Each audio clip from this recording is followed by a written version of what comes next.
একজন কর্মী ছিল। তার স্ত্রী নবজাতক সন্তানকে হত্যা করে আত্মহত্যা করে সাদ্দাম কারাগারে। তাকে একদিনের জন্য বের করে আনবে এমন কোন নেতা ছিল না। তাকে প্যারোলে বের করে নাই। তার স্ত্রী এবং সন্তানের মৃতদেহ কারাগারে গিয়ে সে 5 মিনিটের জন্য দেখতে পেরেছে। যাদের পেছনে সাদ্দামের মতন কর্মীরা গত 15 বছর রাজনীতি করেছে, যাদেরকে সাদ্দামের মতো কর্মীরা নেতা বানিয়েছে, তারা কিন্তু সাদ্দামের পরিবারের খবর নেয় নাই। সাদ্দাম হয়তো ছাত্রলীগ করত, কিন্তু ছাত্র দলেও তো এমন কর্মী ছিল 15 বছর। যেই নেতা কর্মীর পরিবারের খবর রাখে না, যেই নেতাকে নেতা বানাইতে গিয়ে কর্মীর দিন শেষে কারাগারে জায়গা হয়, যেই নেতাকে নেতা বানাইতে গিয়ে কর্মীর স্ত্রী সন্তানকে বিষ খেয়ে মরতে হয়, আপনারা কি সেই রকম নেতা চান? গত 15 বছর কুতুব, বড় বড় কুতুব বিএনপির মোবাইল টেলিফোন বন্ধ, নম্বর বিদেশি, কর্মীরা সেই নম্বর জানে না। ঠিক কি ঠিক না? কাকে পাইছিলেন তখন? আমাকে পাইছিলেন। নেতা বাছার সময়ও সাবধানে বাইছেন।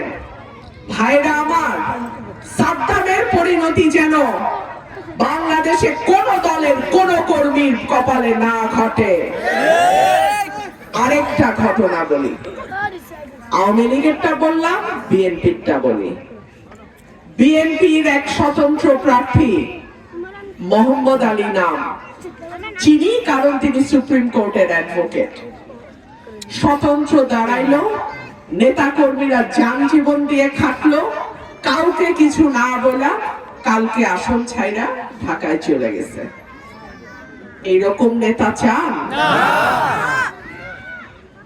আমার কর্মীর একটা পশম ধরার আগে আমার রক্তের উপর দিয়ে যাইতে হবে।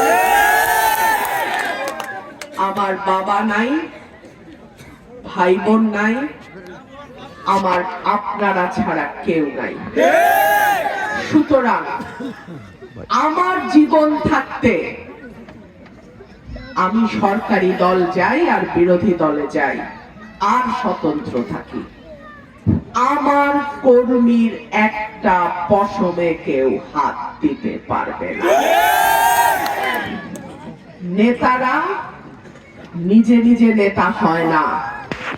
এই যে আজকে সারাটা রাস্তা টি ঘরে আসার পথে রাস্তায় রাস্তায় আমার ভোটার, আমার কর্মীরা দাঁড়ানো, আমার মা বোনরা দাঁড়ানো, আমি হাত নাড়বো সেই কারণে আমার মা বোনরা দরজার ফাঁকে, বাড়ির ছাদে, বারান্দায় দাঁড়ায় আছে। সেই কারণে আজকে আমি এখানে আসতে পারছি। এই যে এই চেয়ারটাতে বসছি, এই স্টেজটাতে দাঁড়াইছি, এইটার পিছনে আমার কর্মীদের শ্রম, ঘাম, অর্থ, সময় সবকিছু তারা আমার পিছনে ব্যয় করছে। সুতরাং এই কর্মীর মর্যাদা যদি আমি দিতে না পারি, 5 বছর পর ঘাড় ধাক্কা দিয়ে নেতাকে বাইর করে দিবেন।